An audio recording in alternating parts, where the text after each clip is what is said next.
Yo llegué aquí porque mi mujer me sugirió salir de mi zona de confort, que era el negocio familiar. Cuando entré a fábrica, pero poco tiempo, días, me mandaron a mecánica, había un chico de baja y estuve en mecánica unos meses, 2, 3 meses.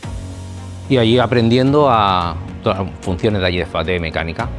Luego volví a fábrica, estuve un tiempo y hubo un aumento de producción en SMD. Antiguamente había aquí un departamento de SMD donde se insertaba.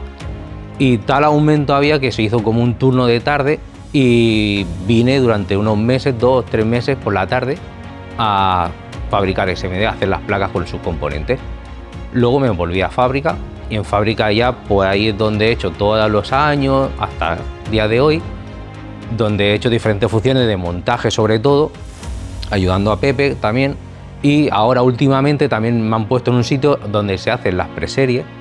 Llevo ya 5 meses quizás haciendo preseries y control de calidad. Vienen aparatos de fuera y se le va haciendo el control de calidad de que esté todo bien.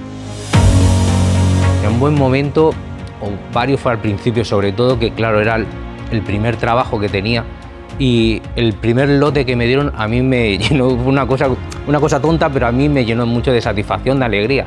Al igual que el primer aumento de sueldo, donde se me reconocía quizás la labor que hacía y el trabajo.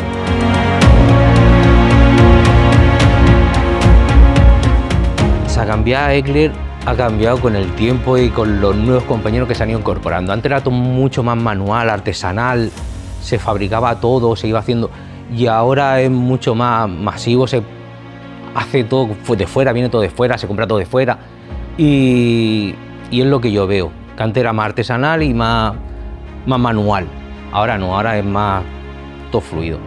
¿Y para dónde veo la empresa? La empresa la veo que va hacia arriba. O sea, la empresa la veo que con la gente que está entrando nueva, con nuevas ideas, con muchas ganas, va hacia arriba, con mucho optimismo la veo.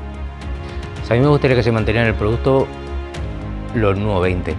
O sea, porque al estar montando, siempre hemos montado mezcladores, amplificadores, pero el nuevo 20 con sus antecesores, o sea, es una cosa que siempre la han montado, siempre la han manejado y me gustaría que, aun pasando muchos años, siempre se permaneciera y se siguiera montando.